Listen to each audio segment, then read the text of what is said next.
The Athene Real Talk Podcast explores controversial ideas to stimulate debate and active thinking. These ideas do not always reflect Athene's personal views. Welcome to the Athene Real Talk Podcast. He has been called the best gamer in the world, hands down. World-famous gamer and philanthropist Athene. Gaming for Good, it's called, has raised more than $20 million. Using his notoriety to raise money for charity. On activism, science, culture, and self-development. Proud to have him in the studio today. I would not want to take you on in a video game. What I'm going to be doing, by the way, in the future is I'm going to confront you guys with a lot of dissonance, because this inner conflict is what you guys need. Of course, there is also motivation. I can also do it through motivation, through resonance. But motivation is much more fluff. It doesn't stick as hard. I'm really going to give you guys reality checks.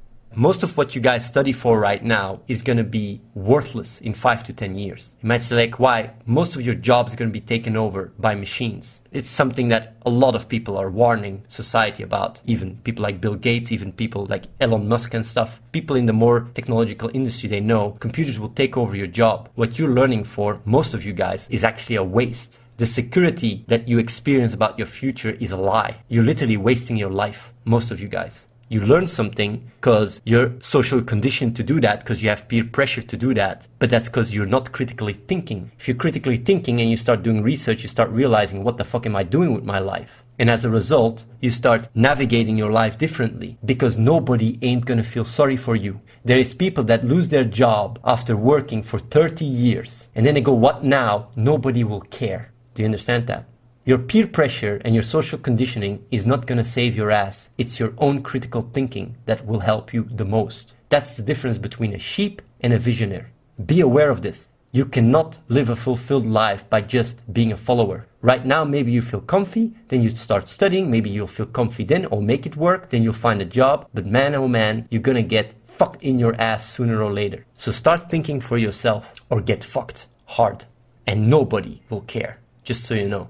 I know people that did a PhD in Belgium. They can't find a job. You know what people say? Oh, that's really bad. I feel really sorry for you. You did all these studies. This guy followed what his parents and their family and everybody told him to do 7 years, and then has to go and flip burgers in the fucking McDonald's. While on the other hand, if you are more proactive and critical think and you take initiative and such, you achieve certain skills that are more in line with what's needed. You find holes, you see holes in the market, and you fill them up. You're much more flexible. Be aware of that. Nobody is going to feel sorry for you. No one. You're going to be on your own and you're going to cry. And that's the future for most of you guys, by the way. It's been warned like crazy. Computers will take your job. And the only difference why a computer wouldn't be able to take your job is because you're more creative. But if you're just following and being stupid, it's almost like you deserve it because you didn't think about it. And I'm warning you guys now. Think critically. Think for yourself. Don't take all these things for granted. Don't think like, oh, social security will take care of me in 50 years. In your fucking dreams, man.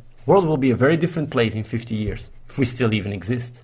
Don't take all these things for granted. Think for yourself. That's where it starts. You gotta think for yourself. Don't just take what I say or try to do what I say. Think for yourself. Whenever you experience conflict within yourself, don't just go about your life. Figure out, why do you do it? Why do you have expectations? Why do you judge? Why do you have anxiety? Why this? Why that? Whenever you experience cognitive dissonance, you figure out the fuck is going on. And by doing that, you keep aligning your self-image with your true self, and you grow as an individual. You become more and more advanced. But if you go through life and there's an obstacle and you just go like, and you just try to distract yourself, you're going to be a pleb for the rest of your life. Mac Collarson says, it's really off-putting how negatively you view higher education.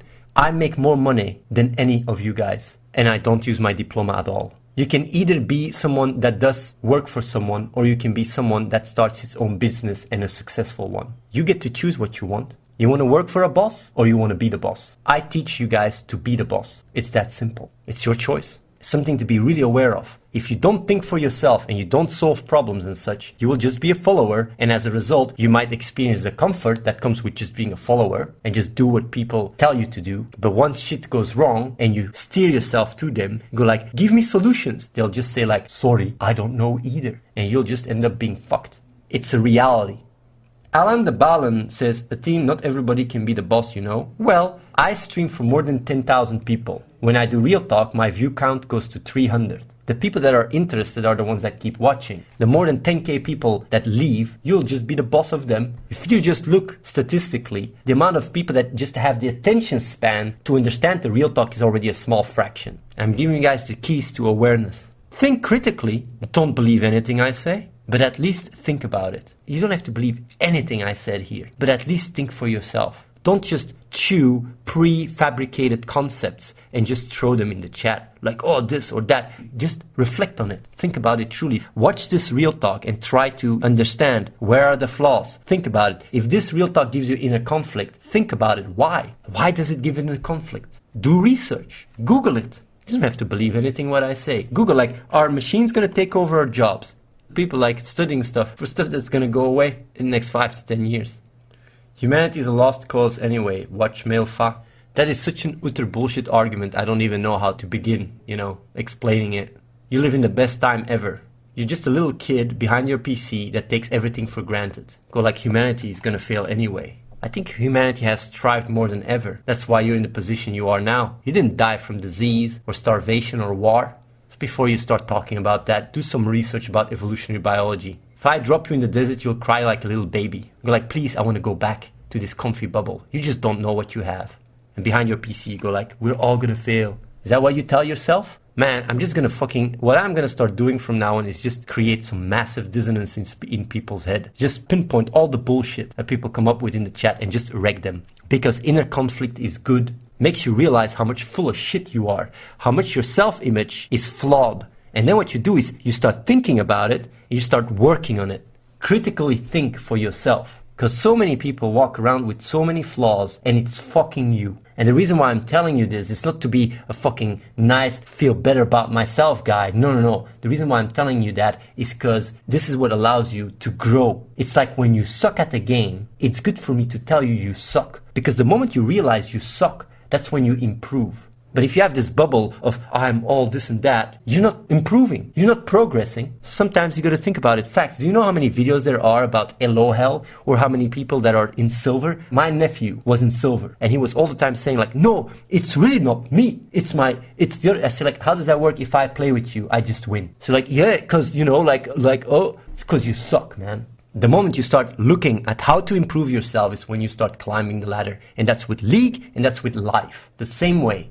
The moment you think your self-image is flawless and you have a really good idea about the world, you're fucking lost. You're done. So it's good to realize that your idea about the world is flawed. When you come up with these prefabricated bullshit arguments, it's good that someone comes and slaps you in your face and makes you realize like, hey, wait a minute. So take notes. These insights can help you grow and get out of your shitty life. If you feel unhappy or you do a 9-to-5 job and grind your life away, then you can learn from me because I am not doing that. If you suck at getting a girl and I have a nice girl, you can take notes from that. If I have a good relationship, almost 18 years. You can take notes of that. You can learn from that. I speak through actions. So it's important to start realizing that, understanding, wait, I can actually learn from this guy. Because as long as you don't think that and you think like, oh yeah, I'm better and this and that, you are stuck with your suffering, bullshit, flawed self-image. You gotta get a wake-up call. A wake-up call that your life is shit. Because if you don't realize it now, you're gonna realize it later and the fucking hit is gonna only be worse.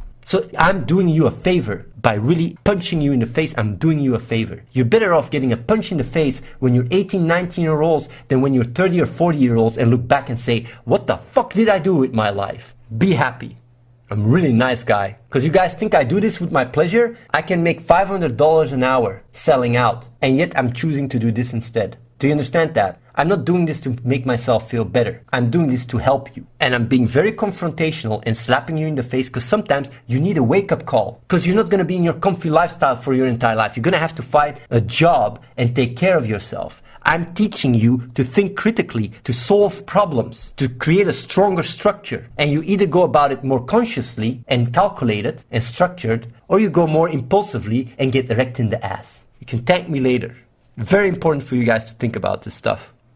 Reshpar says, this might be off topic, but I'm not depressed but I feel there is no point in living. I don't feel like there is any point of my existence, like there is no goal left in the world. I feel like suicide wouldn't be a solution though, it's like throwing away my life, but that's basically what it already feels like. Now, I've watched you for a while, you seem like a nice and smart guy and trying to help people. What would you say that I should do with my life?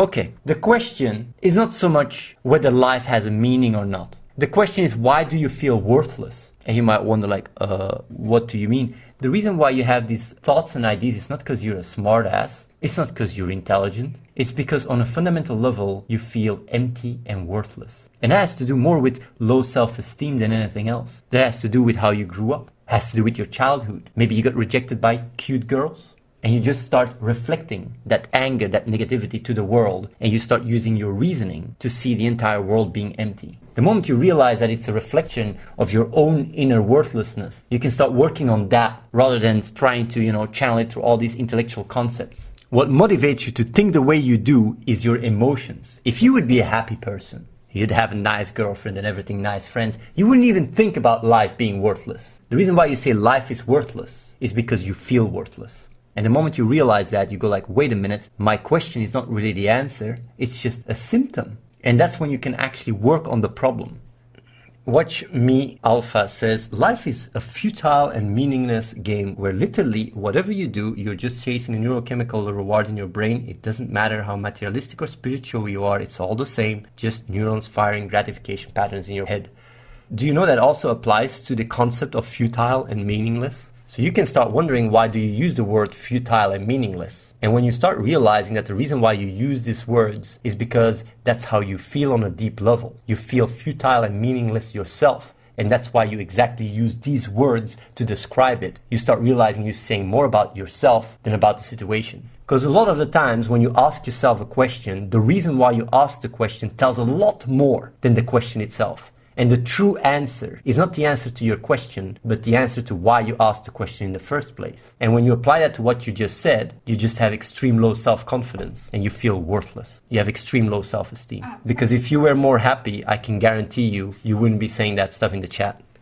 It's not about me laughing my ass off. That means you don't understand what I just said. Because if you realize it, you will see that the way you word it and the way you put it says more about you than about what you say. Because you're conceptualizing using concepts based on how you feel. It's your subconsciousness that is speaking. It's not your rational part of the brain. And that's why you use concepts that are more empty and more voidy. And if you realize that your subconsciousness is what drives your intellectual conceptualization, that's when you start realizing, wait a minute, the reason why I say it and frame it this way is actually because I feel worthless. And you know I'm right. You know, like, how does he know that I'm feeling worthless? But if you think about it and you watch all the real talks, you will realize, like, wait a fucking minute, this guy has a fucking point.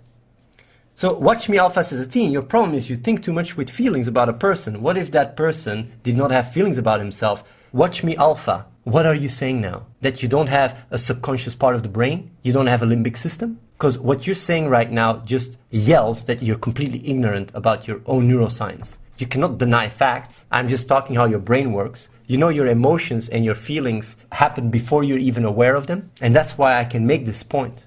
Inner conflict, man. Embrace the dissonance. Embrace the inner conflict. Embrace it. It's good to know you suck. You guys understand that? When you suck, it's good to know that you suck. Because then you can do something about it. As long as you believe in your little shitty world where you think you're all-star and everything, you don't improve. It's good to know you suck. And I don't mind telling you how much you suck. How much you're a fucking hypocrite. How dumb you are. Because then you can work on that and become more intelligent. Be happy about it. I tell myself all the time that I suck. I'm my own biggest critic. I always try to improve myself. Always. You know, yesterday, I'm going to give you guys a little example on how I go about things. Yesterday I was saying, like, aligning your self-image with your true self is what allows you to grow. It's the only weakness you have when your self-image is not in line with your true self, because the moment it is, you don't experience inner conflict and you're in the present. And there was a guy that said, but what about changing your true self? He just mentioned that. And I was actually all night thinking about it, because if the true self also includes the beliefs, then basically the self-image that is also built on beliefs requires to improve your true self that also has beliefs, meaning that one part is also the collective. It's a logical fallacy. And I was like, that doesn't make sense, so how do I explain it? Because to me, aligning your self-image with your true self is exactly the same thing, but in different words than aligning your beliefs with reality. But because self-image is more relatable, and because true self is also more relatable and identifiable with, That's why I use that language. But then I was like, I got a paradox because I know this explanation really works. So I have to define true self in a way that doesn't contradict what I'm saying. But how do I define the true self in a way that doesn't contradict? Because you automatically say like, oh, it's also the beliefs, right? That's also part of the true self. And that's why I define true self. First I went like, okay, let's say it's the reality. But reality is not really identifiable. So what if it's just what you are? But then you have the you in that definition. And people will still identify with the you in what you are. So what I defined it is the true self is the reality of what is. Plain and simple. And I thought about it for hours. Because I was constantly having a debate with myself. And contradicting and this and that. People don't even give a shit. You guys go through life, you guys have so many fallacies. So many fallacies. And when you see something that is flawed, you just forget it. Because you just, confirmation bias it away. If I see one thing that is not completely in line, I redefine it, I think about it until it makes sense. Because to me, it's not so much about the insight. I have the insights already. I go through life completely choiceless. I'm feeling great. But if these insights are just mine, they're worthless. The only way that I can have actually a ripple effect is if I am able to communicate, to have these insights be contagious, to spread them. If I can't spread them, they're worthless. So I'm every day breaking my head on how do I spread my awareness. So when I found out the self-image and the true self example, I was like, this is so identifiable, it fits in people's current paradigm. Because they want a proper self-image. They want to align their self-image with their true self. But people, what they would do is they have their own identity about their self-image. They look at the true self and they identify with it. But problem is identifying itself is the flawed concept. You try to use your identity to understand your true self, but your true self has no identity. But if I say that, just like that, people have no ability to relate to it. So you got to use your identity to grow towards your true self and step by step breaking it down. Because in one go, you guys can't do it. Most people can't do it because you guys don't have enough intellectual capacity to do it. Maybe some people. You don't have enough critical thinking. You have to build it up.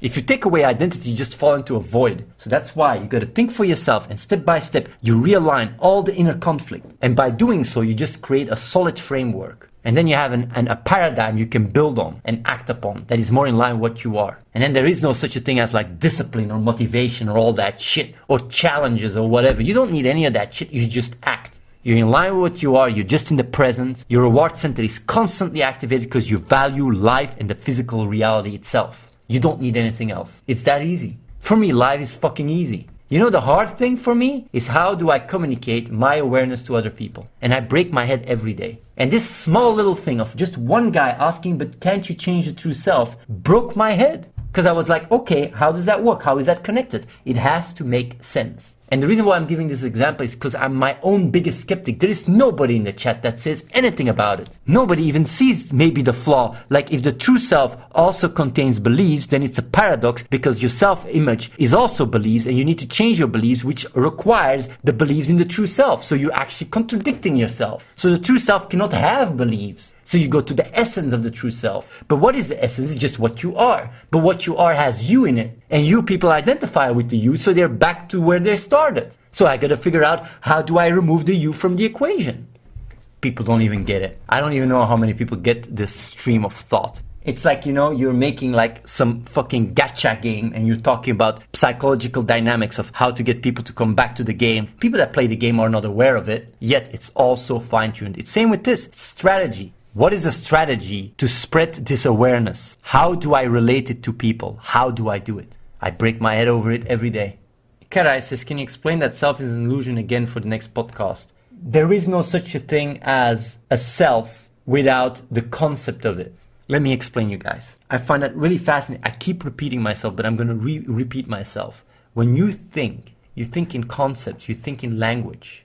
Language and concepts are interpretations. You look at the chair, you define it as a chair. But same with emotion. You feel an emotion, you define it as pain. You try to conceptualize everything. But conceptualizing things in language is something that happens in the more intellectual part of the brain. If you go to more reptilians, to fucking alligators, they can't do that. They just have the limbic system. That's it. They're just much more primitive. So you have two sides in humans. You have on one side the left hemisphere that is more emotional and the right hemisphere that is more rational. And you're constantly like, when you look at the more advanced part of the brain, the more prefrontal cortex, you always like, challenge yourself. You try to conceptualize things. You try to understand why you are what you are. When you use self, you're talking about self-image. You're not talking about the true self. When I say true self, that's still a label. I still don't know what the true self is for sure. I try to approximate it through experience. It's the reality of what is. It's that simple. So you try to align your self-image with the reality with what is. If there is something that you experience that has conflict, that means that your self-image is not in line with the reality of what is, because the reality of what is wants to make sense on a fundamental level. That's why you even experience inner conflict to begin with. Because on a fundamental level, everything makes sense. So when something that you experience, cognitive dissonance, the reason why it arises is because there is conflict. There is two things that don't add up. And by understanding it, by aligning that self-image, that intellectual part with what is, you become more in unity and the dissonance dissipates. And by doing so, you experience unity and you're in the present. The reason why people are not in the present is because they have inner conflict, they have noise. How many people in the chat are walking around and have constantly thoughts? Constantly. How many people have a hard time sometimes sleeping because they have thoughts running in their head? Noise. And that's why meditation can help a lot, because it reduces the noise. But most people don't even know how to meditate, because they're only used to be trapped inside their own head and always hear voices. There. All these voices you hear, it's because your self-image is broken. It's broken. Do you understand that? It's completely broken and flawed. And that's exactly why you have all these voices in your head. It's because your identity is not in line with what is. And as a result, you're just frustrated all the time. You are holding on to the past, or you're holding on to the future. You're not what is. And the moment you realize that, slowly but surely, by being self-critical and by really being your own biggest skeptic, critical think and really see your beliefs and try to align them more with what is, you become more and more in line with your true self. And by doing so, your dissonance dissipates, your working memory gets emptied, you become more and more intelligent. You start eating more healthy, you start working out, you start becoming more in line, not because you have to motivate yourself, not because you have to have discipline, but because that is what is.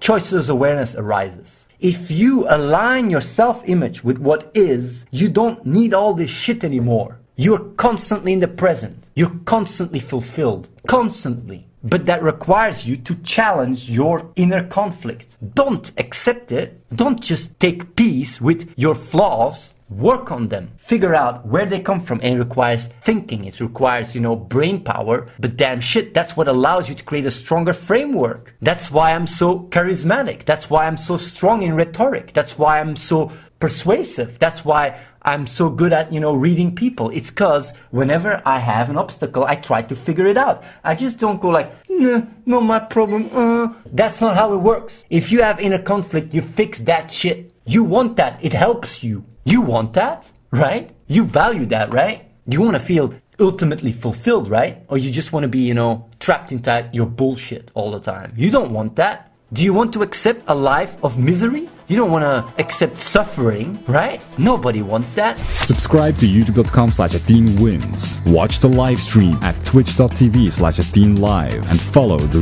real Athene on Snapchat.